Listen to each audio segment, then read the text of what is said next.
Hey y'all, I came on here to ask you one question. Who are you showing up for? Who are you showing up for? When you said this morning, I'm not going to hit that alarm clock again, I got to get up, I got to get to work. Why did you do that? When you said, I know I'm tired, but I have to keep going, why did you do that? When you said, I just don't have it in me, I am ready to throw in the towel, this just ain't for me, why did you decide to keep going? Who did you show up for?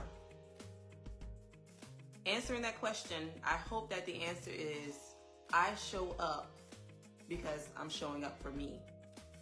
Because if you're doing it for any other reason, those things are likely temporary reasons.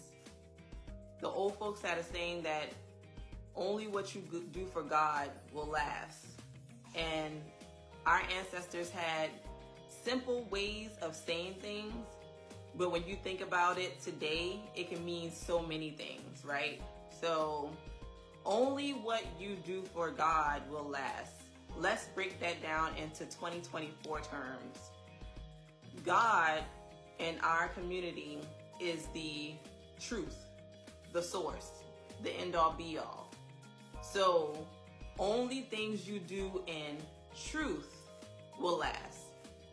That means only things you do in truth to who you are, who you were created to be, that feeling on the inside that's telling you what you were created to do, and anytime you go outside of that, feeling that gut punch instinct of what you're supposed to be doing, anytime you go outside of that and you feel like a sense of guilt, you feel a sense of being quenched in a way, if you're doing and operating in those uncomfortable zones of discomfort is what I was trying to say, those are all signs that you're not operating in your truth.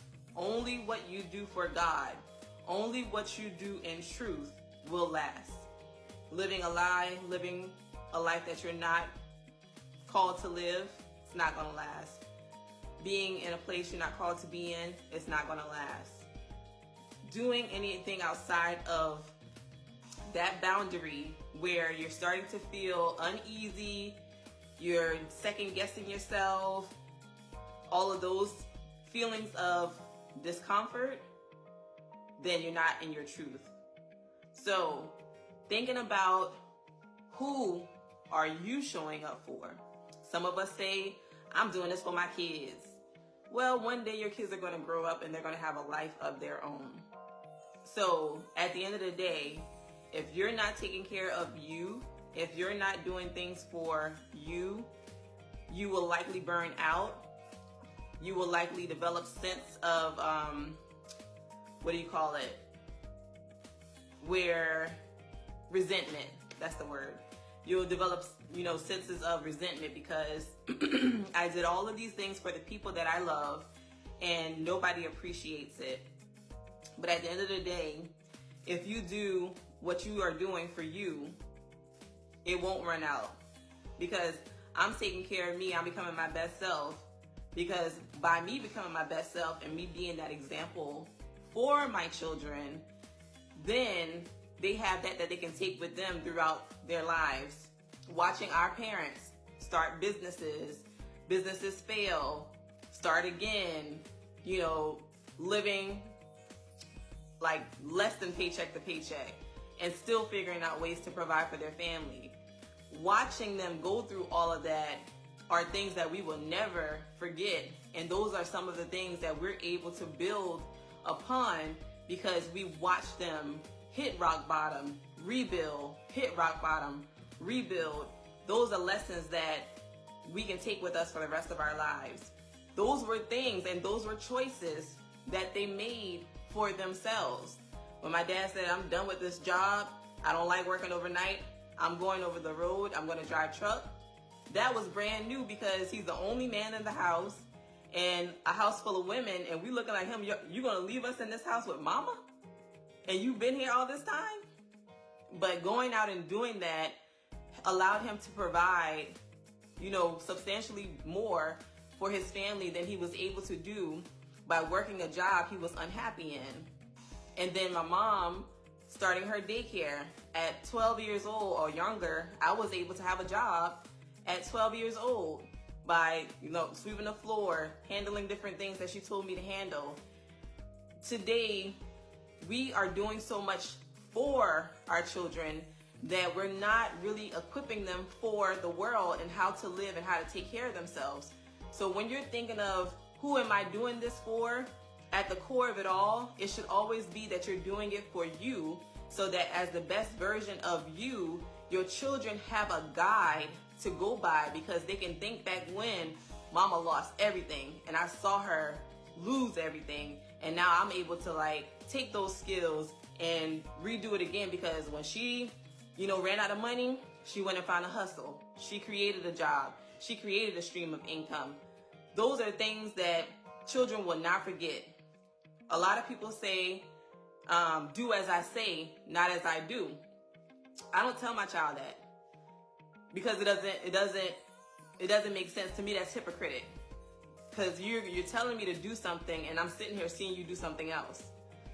So no matter what you say, your children are going to do what they see you do, and they're also going to do what they see other people do that looks like it's doing better than you. So a lot of times, cut it out when you're saying you're doing all of these things for this person and that person. Hey sis, that's right. Do what you see me doing. And that means you better be on your post doing it. So you don't want to do these things for everybody else and forget about you. Your world does revolve around you, because God forbid something happens to you, the world around you will crumble if you're not preparing those around you to be self-sufficient. Don't do the fishing for them. Teach them how to fish. Don't tie their shoes for them. Show them how to tie their shoe, because when you're not around and they don't know how to tie their shoe, what's going to happen? They're going to trip. If they don't know how to fish, they're going to be hungry. So don't do as I say, do as you see me lead by that example. Don't show up for everyone else and forget about yourself, because everything that you want to go after in life should revolve around you, who you are, what do you want, because when you're thriving, the people around you are not surviving. They're eating from you being the best version of yourself. All right? Who are you doing this for? Who are you showing up for? Me, baby. And everything else from that point, it will take care of itself. So I appreciate you guys for tuning in tonight, and the likes and the hearts. Please share this video. Leave me a comment or leave me a heart in the comments. And if you are in the DMV area, this Saturday, that's what day 3 stands for. We are 3 days away from Saturday. 3 days away, y'all, from our Reignite You conference. We had a first Reignite You conference in South Carolina last September. My girl Keisha said, we're bringing it to Baltimore. So on Saturday, this Saturday, June 29th, from 10 a.m. to 4 p.m., we are going to be together, united over food, over comedy, over happy hour, and we are going to be networking, communicating, sharing life hacks, sharing building tips, sharing wellness and balance with those who are ready to show up. So if you know somebody in the Baltimore area who is a go-getter and who likes to be amongst like-minded people, let them know that today only we are going to be gifting 10 tickets. And if any of them are interested in attending, to send me a message and we will give them a code to sign up. 10 free tickets, y'all. This is going to be a game changer. Before, I didn't understand coaching. I didn't really believe in it until I became a person who was able to thrive from learning from those who have been where I aspire to be.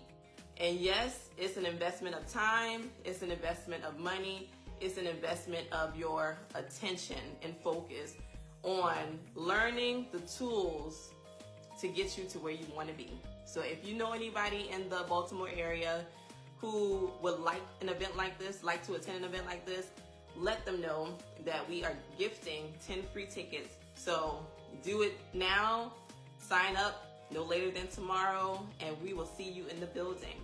Remember, who are you showing up for? You. Y'all go be successful and go practice successful behavior. I'll see you next time.